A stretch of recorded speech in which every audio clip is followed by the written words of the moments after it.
저도 어렸을 때 병학하다 보니 한때 좀 책 읽기도 그렇게 별로 흥미를 느끼지 못한 때가 있었습니다. 하지만 제가 왕따였다 보니까 의지할 것이 책뿐이더라고요. 물론 맹인이거나 정말 벙어리까지 이게 했다면 그 정도 중복 장애가 아니어서 그나마 감사하다고 생각을 한 거죠. 그러니까는 결론은 어떤 유튜버는 그 영상을 통해 이렇게 말을 하더라고요. 정신력으로 모든 것을 해결을 하려는 것은 정신 나간 짓이라고 말입니다.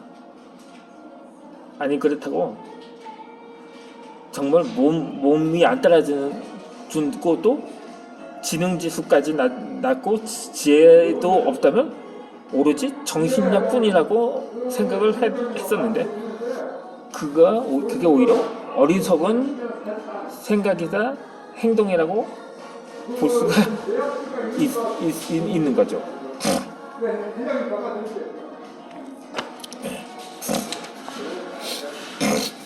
이 아무튼지 간에 독서가 좋은 가장 큰 이유는 읽기 전과 후가 같았던 적이 한 번도 없어서입니다. 어떤 의미에 있어건 어떤 변화이건 간에 책은 늘 나를 크고 작은 변화 속으로 밀어 넣었습니다. 이 말은 곧 책이 내게 도구나 무기가 되었다는 의미이기도 합니다. 책은 도끼처럼 편견과 고정관념을 기르거나 망치처럼 무지와 못상식을 내리치고 송곳처럼 상처와 고통으로 취약한 부분들을 찔러댔습니다. 모든 깨달음의 결정이 그러하듯이 탄식과 아픔을 견뎌내지 않으면 절대로 한 걸음도 나아갈 수가 없습니다. 책은 나에게 우리 모두에게 기꺼이 악역을 도맡습니다. 아무리 친한 친구나 가족도 선뜻 해줄 수 없는 충고를 합니다.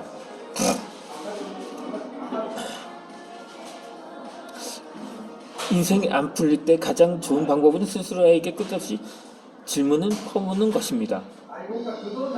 어떤 일이 펼쳐질지 내가 결정할 수는 없지만 어떻게 받아들이는가는 완벽한 내 선택입니다.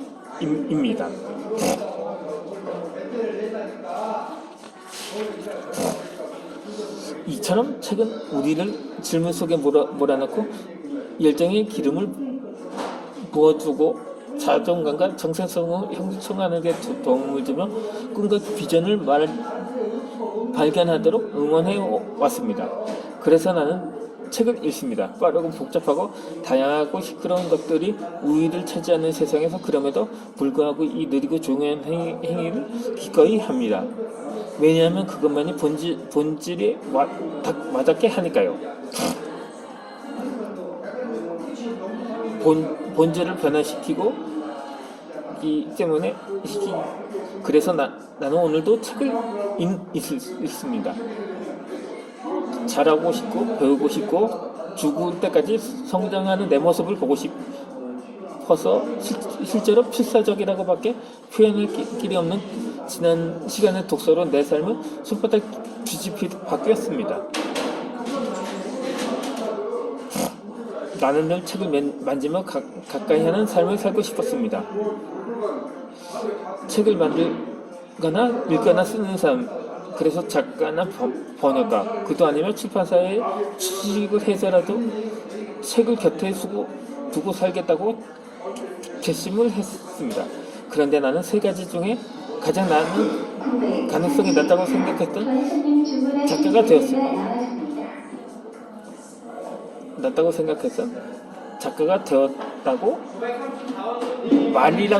말이라도 하고 싶었었거든요.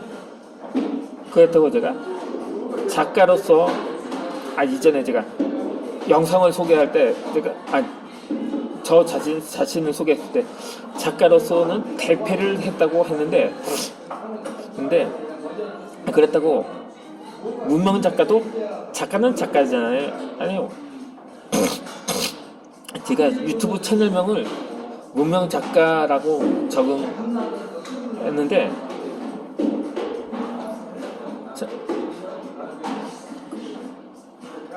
근데 이 작가도 사실 많이, 요즘은 작가가 스스로 노력해서 작가가 되지 않고, 그것은 심지어 작가도 대를 잇는다고 말을 하는 경우도 있습니다.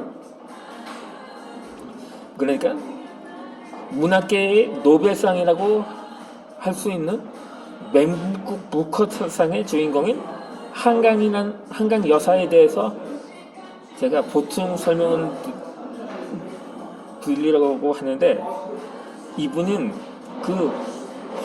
그의 부친이 이미 소설가 아재 바라 아재라는 책을 썼는데, 이 소설은 영화로도 방영된 바 있었거든요. 그런데 코로나 백신의 아스트레제네카를 줄여서 아재라고 하고 하는데, 그런데 아무튼 그 아재하고 저 아재는 물론 다르겠죠. 어찌되었든, 근데 물론 그 부친이야 뭐 충분히 뭐 그럴 수도 있어요. 그런데 실제로 그 한강에 16대조가 16세기 명필이었던, 조선의 명필이었던 한석봉의 16대 손이라고 하더군요. 그것 때문에 많은 사람들이 자책감을 느낀 사례도 볼 수가 있었습니다. 그러면 그렇지, 뭐 책을 써야 성공한다고? 뭐 X 까는 소리하고 자빠졌네. 뭐 아니, 어떤 사람은 심지어 대학까지 국문과를 전공한 사람은 20년 넘게 출판사를 꿈꾸면서 집필을 하고 투고를 계속했지만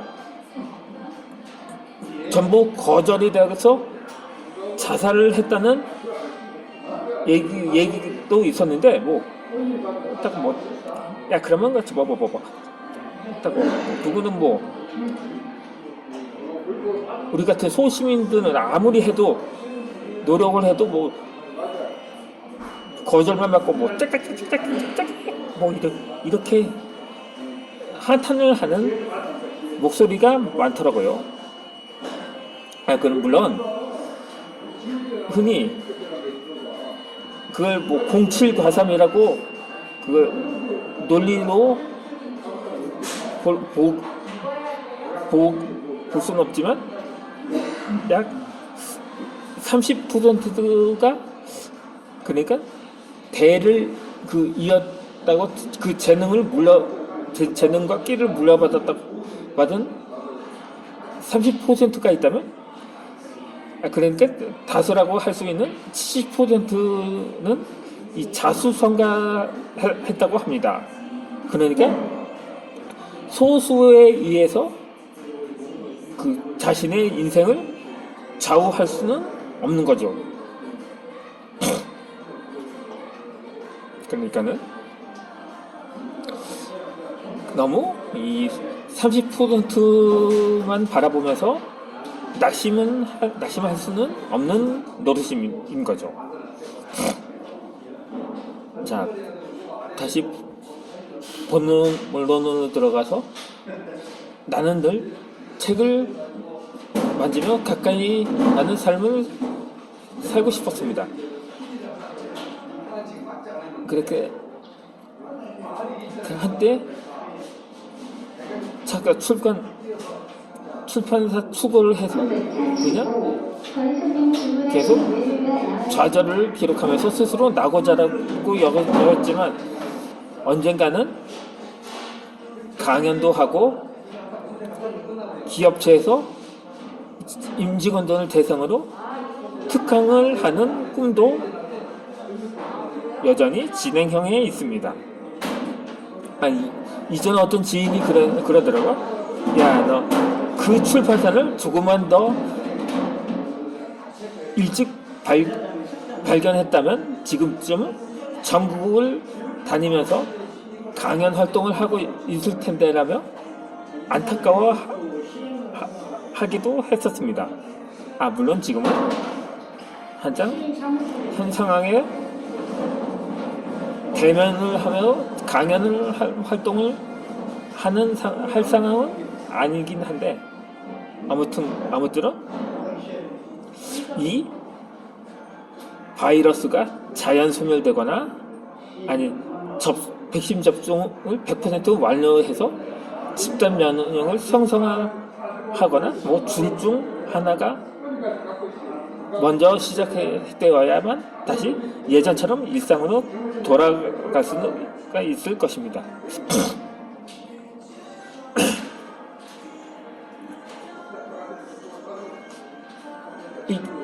이처럼 깊은 우울증에 오랜 시간 몸도 마음도 아팠지만 그 스스로 치유하고 다른 힘든 상황에 직면해도 굳건히 설 자신감을 갖게 된 것도 바로 책이었습니다.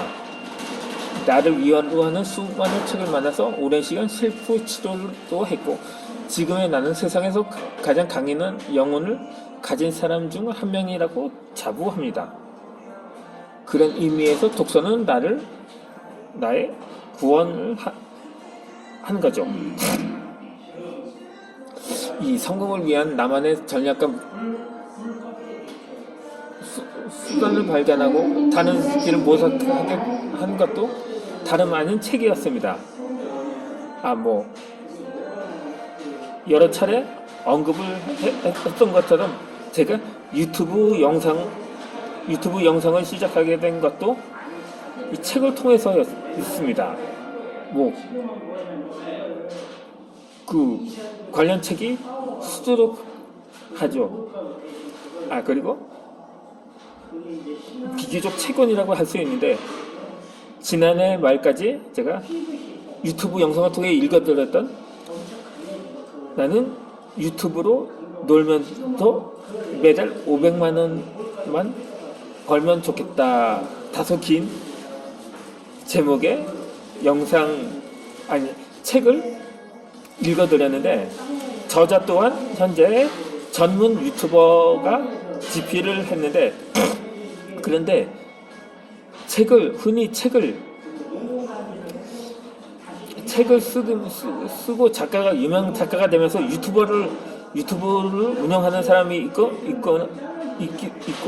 하면 유튜브를 먼저 시작하면서 전문 유튜버가 돼서 그 이후에 책을 쓰는 사람도 있다고 합니다. 그런데 제 경우는 처음에 책을 홍보하기 위해서 유튜브를 시작했는데 지금은 되레 유튜브를 홍보하는 역주행이라고 하긴 그렇고 상황이 그렇게 된 거죠. 그러니까 이전에 제가 2년 전에 읽었던 책 중에 하나는 유튜브 마케팅 어쩌고저쩌고라는 제목의 책이었거든요. 그 책을 통해서 물론 유튜브라는 말 자체도 그 이전에도 유튜브라는 말을 간혹 듣긴 했습니다. 그때 별풍선이라 그런 말을 먼저 제가 알았었거든요. 어찌되었든 영상은 이어서 올려드리도록 하겠습니다.